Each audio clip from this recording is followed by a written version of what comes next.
ಗದಗ ನಗರದ ಮಾಳಶೆಟ್ಟಿ ವೃತ್ತದಲ್ಲೇ ಇತ್ತೀಚೆಗೆ ಸಾರ್ವಜನಿಕರು ಒಂದು ಅಪರೂಪದ ದೃಶ್ಯಕ್ಕೆ ಸಾಕ್ಷಿಯಾದರು. ಹೆಲ್ಮೆಟ್ ಧರಿಸದೆ ಬೇಕಾಬಿಟ್ಟಿ ಓಡಾಡುವ ವಾಹನ ಸವಾರರಿಗೆ ಬುದ್ಧಿ ಕಲಿಸಲು ಗದಗದ ಎಸ್ಪಿ ರೋಹನ್ ಜಗದೀಶ್ ನೇತೃತ್ವದ ಪೊಲೀಸ್ ತಂಡ ಒಂದು ಸಖತ್ ಐಡಿಯಾ ಮಾಡಿದೆ. ಕಾಕಿ ಪಡೆಯು ಯಮಧರ್ಮರಾಜ, ಚಿತ್ರಗುಪ್ತ ಹಾಗೂ ಕಿಂಕರರ ವೇಷ ಧರಿಸಿ ರಸ್ತೆಗಿಳಿದು ಜನರಲ್ಲಿ ಜಾಗೃತಿ ಮೂಡಿಸಿದೆ.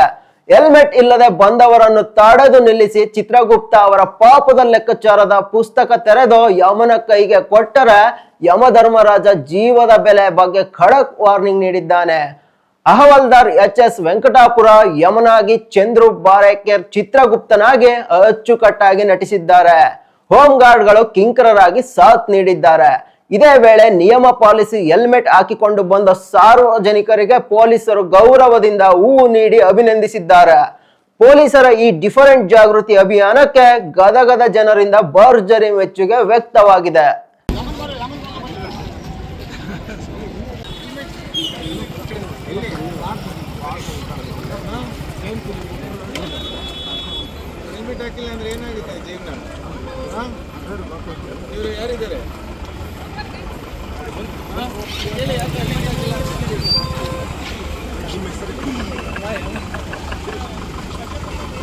ರಾಜ ಯಮಧರ್ಮರಾಜ ಚಿತ್ರಗುಪ್ತರೇ, ಏಕೆ ಈಗ ನಾವು ಯಾವ ನಗರದಲ್ಲಿದ್ದೇವೆ? ಪ್ರಭು, ನಾವು ಗದಗ ಶಹರದ ಹಳೆ ಬಸ್ ಸ್ಟ್ಯಾಂಡ್ ಹತ್ತಿರ ಮಾಳಶೆಟ್ಟಿ ಸರ್ಕಲ್ನಲ್ಲಿದ್ದೇವೆ ಪ್ರಭು. ಇಲ್ಲಿನ ಸಾರ್ವಜನಿಕರು ತಮ್ಮ ಬೈಕ್ ಸವಾರಿ ಮಾಡುವಾಗ ಏಕೆ ಹೆಲ್ಮೆಟ್ ಧರಿಸುತ್ತಿಲ್ಲ? ಇವರಿಗೆ ಕಾನೂನಿನ ಅರಿವಿಲ್ಲವೇ? ಪ್ರಭು, ಕೆಲವರು ತಮ್ಮ ಕೇಶಾಲಂಕಾರ ಕೆಡುವುದೆಂದು, ಕೆಲವರು ತಲೆನೋವು ಬರುವುದೆಂದು, ಶೆಕೆಯಾಗುತ್ತದೆ ಎಂದು ಹೆಲ್ಮೆಟ್ ಹಾಕದೆ ಹಾಗೆ ಸಂಚರಿಸುತ್ತಿದ್ದಾರೆ ಪ್ರಭು.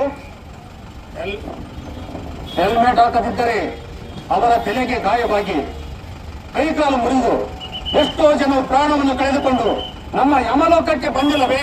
ಇವರಿಗೆ ಕಾನೂನಿನ ಭಯವಿಲ್ಲವೇ? ಪ್ರಭು, ನಮ್ಮ ಗದಗ ಜಿಲ್ಲಾ ಪೊಲೀಸ್ ಇಲಾಖೆಯಿಂದ ಹಲವಾರು ಬಾರಿ ಸಂಚಾರಿ ಜಾಗೃತಿ ಕಾರ್ಯಕ್ರಮವನ್ನು ಮಾಡಿದರು. ಕಾನೂನಿನ ಅರಿವನ್ನು ತಿಳಿಸಿ ಹೇಳಿದರು. ಅವರು ಈವರೆಗೂ ಹೆಲ್ಮೆಟ್ ಹಾಕುತ್ತಿಲ್ಲ ಪ್ರಭು. ಹಾಗಾದರೆ ಇವರನ್ನು ನಮ್ಮ ಯಮಲೋಕಕ್ಕೆ ಕರೆದುಕೊಂಡು ಹೋಗೋಣ. ಕಿಂಕರರೇ,